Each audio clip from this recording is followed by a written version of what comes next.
안녕하세요. 뻔뻔한목토파입니다. 구독과 좋아요, 알림 설정, 회원가입 부탁드리겠습니다. 오늘 부동산원에서 발표한 매매가격지수, 전세가격지수를 보면요.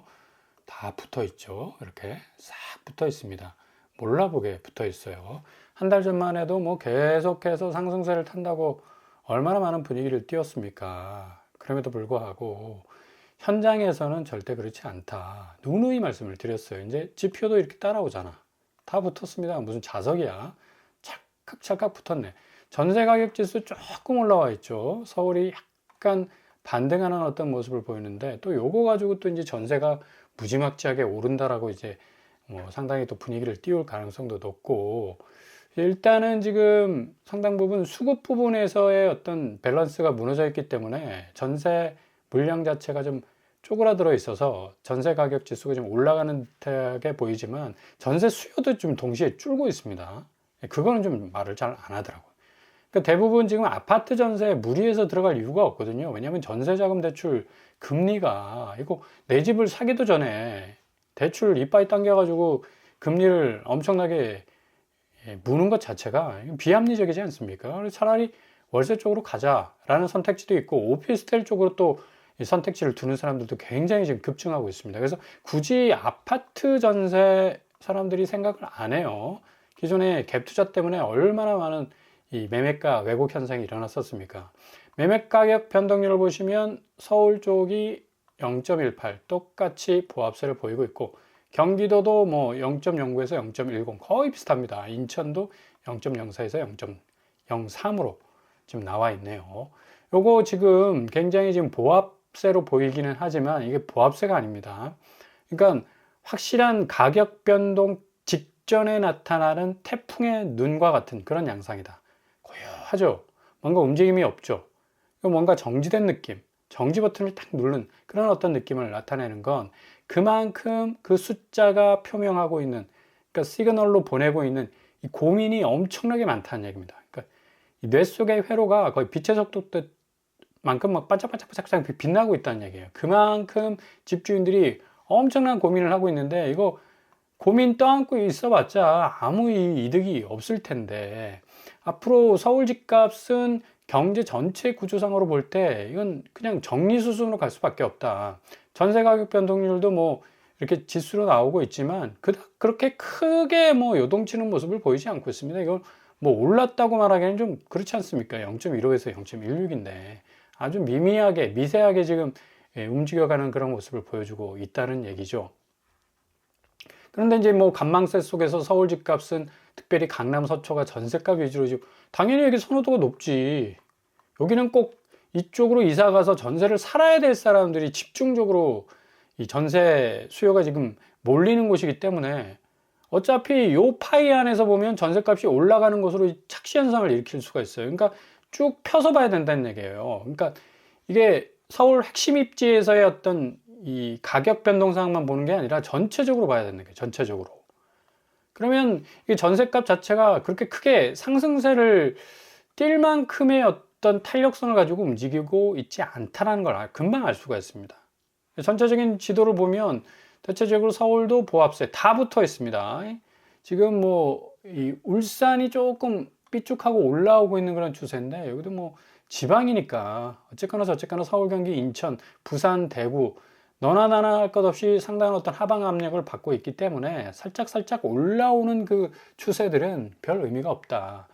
제가 늘 말씀드리듯이 매물 그 숫자 안에는 엄청난 고민이 담겨 있다고 말씀을 드렸죠. 5.9에서 딱 멈춰 있습니다. 이건 고스란히 지금 오늘 딱 붙어 있는 집값, 전세 가격 지수에서도 고스란히 지금 반영이 되고 있는 것 그 자체가 지금 부동산 시장 이제 태풍의 눈 안에 들어와 있습니다. 태풍의 눈 안에. 태풍은 그 주변부가 에너지가 엄청나죠. 나무뿌리 뽑히고 지붕 날아가고 건물 무너집니다. 근데 태풍의 눈은 조용합니다. 별을 볼 수 있을 정도로 맑아요. 근데 그 태풍의 눈의 영역이 살짝 벗어나고 이제 주변부로 들어가게 되면 다 날아가죠. 그런 어떤 현상들이 지금 아파트 시장에 형성이 되고 있다. 서울 아파트 전세값은 뭐 올랐다고 하지만 이 전세 시장 자체가 지금 상당히 많이 논란이 되고 있는 거, 지금 9년 전세 이 발의를 했어요. 국회에서. 지금 심의가 진행이 되고, 이거 없어진 거 아닙니다. 예, 이거 통과될 수도 있어요. 통과되면 뭐 난리가 나겠죠. 일단 뭐 시장에서 예상하고 있는 장기 계약 부담, 집주인이 어떻게 전세를 줄 수가 있겠습니까? 10년간 세입자 드려야 되는데 전세 매물 당연히 10년간 안 나오니까 감소할 수밖에 없고. 그러니까 기본적으로 우리나라에서 전세를 없애기 위해서는 합법적으로 이 전세를 없애는 것이 아니라 이런 식으로 이제 전세 시장 자체를 축소시켜 가지고 점점 예, 역사의 뒤안길로 사라지게 만드는 거죠. 그러니까 전세 갭 투자, 전세 자금 대출 베일에 가려져 있어서 주택담보대출 이 파이에서 잘 드러나지 않았는데 어마무시합니다. 그만큼 이 대출 부분에서 파괴적인 어떤 양상의 파이를 가져왔었고, 그만큼 집값 부분을 계속해서 들썩이게 만들었던 갭2의 주범이었죠. 그래서 이게 9년 전세가 통과가 돼버리면 상당히 이제 전세 시대는 사라지지 않을까. 전세가 올랐다 내렸다 이제 별 의미가 없다는 얘기죠. 3 플러스 3 플러스 3 플러스 법안으로 지금 표명이 되고 있는데, 이게 지금 다음 주, 빠르면 다음 주에 심의가 또 뭐 완료가 된다는 얘기도 있고, 내년으로 또 넘어간다는 얘기도 있어요. 지금 심의 중에 있기 때문에 요거 여야 합의는 안 될 겁니다. 그래서 일단은 여기서 발의를 한쪽에서 상당 부분 포기할 생각이 없기 때문에 끝까지 밀고 나갈 가능성이 높아요. 그래서 통과될 가능성도 상당 부분 높다. 그래서 앞으로 전세 시장은 상당히 지형도 자체가 완전히 바뀌게 되는 그런 양상으로 가게 될 것 같습니다. 그래서 전세제도 폐지는 뭐 늘 많은 무주택자들도 원했었어요. 갭 투자 때문에 너무나 많이 이 집값 자체가 상승을 했었고, 이제 월세 시대로 이제 가고 있기 때문에 굳이 뭐 아파트 전세 무리해서 전세자금 대출 받아가지고 들어가기에는 그닥 그렇게 큰 의미가 없어서 9년 전세 나와도 이 집주인들만 지금 뭐 완전히 뒤통수 맞는 거지, 세입자 입장에서는 뭐 오피스텔로 갈 수도 있고요. 또 뭐 월세 쪽으로 진행하는 또 파이들이 많기 때문에 굳이 이제 뭐 전세 수요가 많이 줄어드는 상황에서 이런 법안이 나온다고 해서 뭐 그렇게 큰 시장에 충격파는 되지 않을 전망이 될 것 같습니다. 그리고 금융위원회는 전세보증금 반환 이 대출, 그러니까 지금 보증금을 주지 못할 집주인들이 태반으로 또 쏟아질 가능성이 높으면 부동산 시장 자체가 완전히 이제 와해될 가능성이 높으니까 12월 31일까지 지금 한시적으로 적용이 되고 있는데, 요거 이제 거의 한 보름밖에 안 남았어요. 올해 12월 31일까지 집주인들은 이 전세보증금 반환을 위한 집주인 대출에 대해서 DSR 규제를 한시적으로 완화된 조치를 지금 받고 있는데, 내년 1월 되면 이거 고스란히 복귀가 됩니다. 이렇게 되면 또 집주인 입장에서도 상당히 좀 부담이 될 것 같고, 상황이 이렇게 진행이 되다 보니까 뭐 결국에 가서는 무리해서 내가 이렇게 분양가도 어마무시 올라가고 있고 구축 시장에서의 집값도 올라가고 있는데, 내가 청약통장 사용해 가지고 뭐 내 집 마련하는 거 물음표가 찍힐 수밖에 없는 겁니다. 지금 서울의 20평대 아파트도 비강남권에서는 14억 15억 하고 있어요. 이거 어떻게 집을 사냐고, 그죠? 그러니까 청약통장 찢어버리는 겁니다. 5만 명 이탈하게 되고, 뭐 분양가 상승했고 규제 강화에 무용란 확산이 될 수밖에 없는 건데, 지금 그럼에도 불구하고 지금 뭐 반포 레미안 트리니원은 뭐 어마무시한 사람들이 몰리지 않았습니까? 근데 이제 당첨자 내역을 딱 보니까 최소 5인 이상 무주택자만 지금 당첨되는 상황으로 가고 있는 겁니다. 그러니까 뭐 거의 만점자도, 4인 가구 만점자도 여기에 떨어질 판이니까 거의 뭐 인간이 아니야. 여기에 지원하신 분들은 거의 그냥 뭐 한 단계 높은 저 멀리서 사시는 그런 어떤 느낌적 느낌을 줄 만큼 거의 완벽하게 가점 관리를 해왔다. 최고 당첨자 가점이 82점이에요. 최저 점수가 70점이에요. 야, 이 정도면 청약 가점이 무주택 기간 15년 이상이 32점 만점인데, 부양가족 수도 뭐 6명 이상이 35점이고, 통장 가입 기간이 15년 이상 돼야 되는데, 이걸 다 그냥 허들을 넘어가지고 이 점수를 얻었다는 얘기입니다. 그러니까 당연히 통장 포기할 수밖에 없는 거죠, 이거.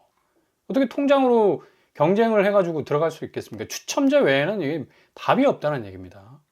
자, 이렇게 되다 보니까 결국에 가서는 사람들이 이제 금융시장 쪽으로 눈을 돌리면서 부동산 시장의 자금들이 이 머니무브 현상을 계속적으로 일으켜 가고 있죠. 근데 내일 특별히 19일 날 1번 기준금리 인상, 이게 굉장히 큰 빅뉴스입니다. 이거 지금 국내에서도 좀 잘 안 다뤄지는 것 같은데 엄청난 금융적 이 파괴적 영향을 줄 수도 있어요. 오늘 코스피가 벌써 1.53 빠지고 마무리되지 않았습니까? 자, 보세요. 외국인 빠지죠. 기관 빠져요. 근데 개인이 그냥 넉넉히 아무것도 모르고 그냥 떨어지니까 주워야지 하고 죽고 있다는 얘기야. 그죠? 이거 아파트 시장하고 비슷하지 않습니까? 그죠? 예. 뭔가 어떻게 쓰든 내가 서울에 있는 아파트는 주워야 되겠다. 언젠가는 오르고 말 거니까. 코스피 시장 오늘 양상이 좀 이상하게 아주 쎄하게 느껴집니다. 코스닥도 지금 마이너스 1.07 내렸죠. 외국인 빼고 기관도 빼요. 내일 지금 연두에서. 근데 개인이 죽고 있어. 그죠? 쎄하단 말이야. 조심하시라고 늘 말씀을 드렸어요. 자, 내일 일본은행이 아주 매파적 인상을 할 가능성이 높다라는 또 보도까지 나왔습니다. 내년에도 인상하겠다. 이렇게 돼버리면 0.75로 올라가면서 0.25포인트 올리는데 내년에 또 0.25 올려버리면 기존에 이제 다 들어가 있는 엔캐리 자금들이 다 쏟아집니다. 다 쏟아져 나오면 이제 한국에 들어와 있는 엔캐리 자금 땡겨가지고 주식 종목에 투자한 외국인들 세력들 빠지고 있지 않습니까? 내일 과연 이게 이 일본 중앙은행에서 기준금리 인상 결정하자마자 어느 정도 수준으로 빠질지는 미지수인데 상당 부분 매파적인 입장으로 이 말머리를 돌려세울 가능성 높아요. 우리가 요 수준에서 그냥 마무리하고 내년 뭐 추이를 보겠다가 아니라 내년 더 인상을 하겠다라고 말이 떨어지는 순간 그냥 거의 이 주가 종목들은 쏟아질 가능성 높습니다. 그냥 쏟아지니까 주어야지 하면 큰일 나요. 더 떨어질 수가 있습니다. 자, 이거 설거지 세대라는 말과 비슷하지 않습니까? 자, 이런 식으로 지금 금융 대변화, 지형도 변화가 있는데 지금 개인들이 지금 이렇게 죽고 있고, 아파트 같은 경우도 2020년, 2021년 고점 시기에 뒤늦게 아파트를 매수한 20, 30대들. 이제 그 원금이자 어떻게 갚을래? 지금 6% 됐고 이제 7% 간다니까 분명히. 이거 어떻게 갚습니까? 지금 아직도 이 전고점 회복이 안 된 곳도 많습니다. 설거지는 주식시장에서 상승 끝물에 매수에 손해를 본 개미를 뜻하는데 부동산 시장에 고스란히 지금 적용되고 있지 않습니까? 일본 신문 보십시오. 일본 신문 0.25% 리아게가 가쿠시츠시 사레르 나카 결국 0.25% 금리를 인상하는 것이 어떻다? 확실시되고 있는 가운데 있다는 게요. 예. 여기 100% 방점을 찍고 있습니다. 이제 일본은 이미. 그렇기 때문에 어제 다우와 나스닥과 S&P가 쏟아졌습니다. 주가가. 당연히 쏟아질 수밖에 없지. 근데 우리 이거 왜 사냐고. 이거 왜 사? 떨어지니까 산다고? 본능적으로 사면 안 된다고 말씀을 드렸는데. 그렇게 되면 고스란히 설거지 당할 수 있는 위험성이 리스크가 굉장히 커요. 그러니까 내일은 좀 점프하라니까 그렇게 말을 안 듣고 이런 식으로 지금 이게 아파트 유전인자가 딱 박혀서 그래. 어떻게 해서 내가 사면 그대로 오르겠지라고 이렇게 생각을 하고 있기 때문에 지금 비트코인도 지금 떨어지는 거 보십시오. 지금 완전히 지금 바닥을 기고 있지 않습니까? 이렇게 쭉 올라섰다가 그냥 뚝 떨어지잖아. 다 빠져나가는 겁니다. 비트코인도 엔캐리 영향을 자금 끌고 들어온 자금들이 많기 때문에 지금 심지어 금도 영향받고 있잖아. 안전자산이라고 그러는데. 그러면 이렇게 주식에서 빠져 비트코인에서 빠지면 금으로 피신을 와야 되는데 금도 지금 오늘 상당 부분 영향을 받고 있어요.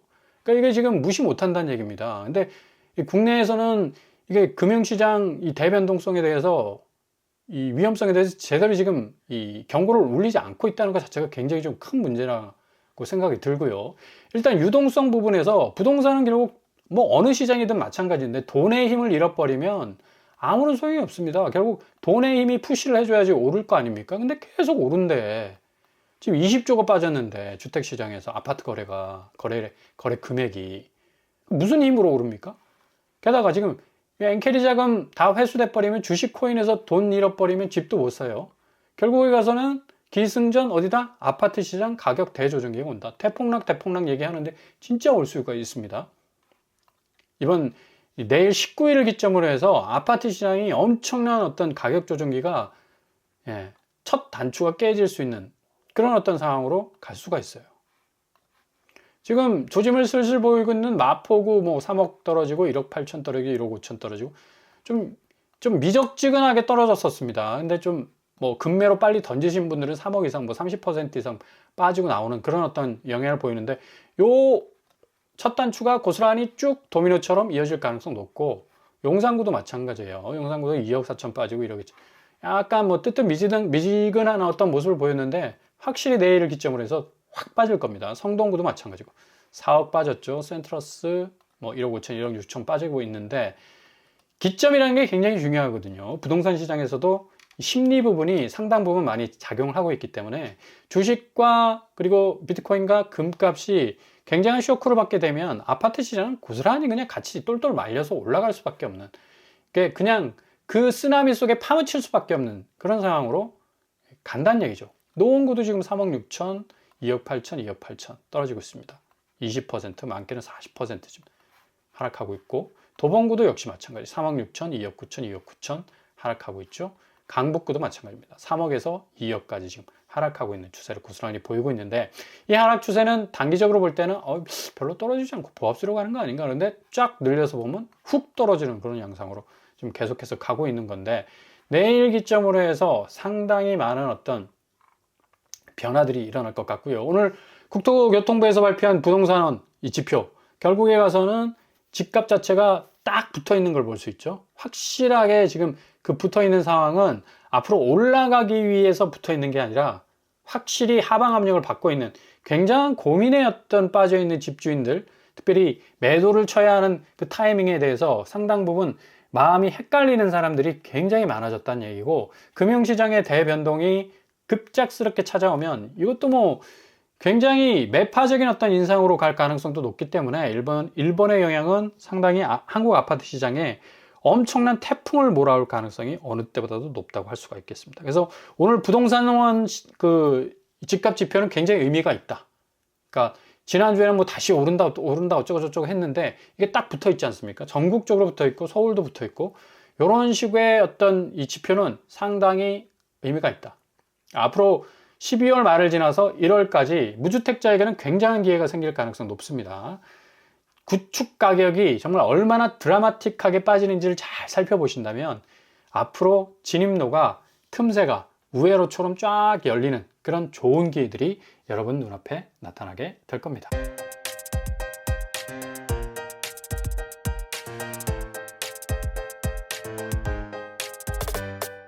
오늘의 부동산 캐릭터처, 오늘 국토교통부 산하 부동산원에서 발표한 공식 지표, 집값 지표는 굉장히 의미가 있습니다. 모든 지표가 다 붙어 있어요. 붙어 있다라는 얘기는 결국에 가서는 굉장한 어떤 공포와, 그리고 굉장히 이러지도 저러지도 못하는 주저함 속에서 상당 부분 심리가 얼어붙어 있다는 얘기인데, 이제 금융시장의 확실한 어떤 실질적 지표, 뚝뚝 떨어지고 뭔가 휘청거리는 모습을 보면, 아파트 시장은 그냥 급기야 지금 금융시장과 국제 자본과 함께 함수 관계로 딱 엮여 있기 때문에 바로바로 영향을 받을 수밖에 없다. 결국 무주택자에게는 어찌 보면 뭐 청약통장 굳이 사용 안 해도 됩니다. 구축의 아파트 값이 확실한 포인트에서 뚝뚝 떨어져 나가는 그런 아주 놀라운 모습들을 분명히 보여줄 거라고 예상이 됩니다. 잘 지켜보시면서 골든타임 잡아나가실 수 있길 바랍니다. 오늘도 응원합니다. 항상 여러분의 길이 꽃길만 되실 수 있길 바랍니다. 생각과 브라보 끝판을 마치겠습니다. 구독과 좋아요 부탁드립니다. 감사합니다.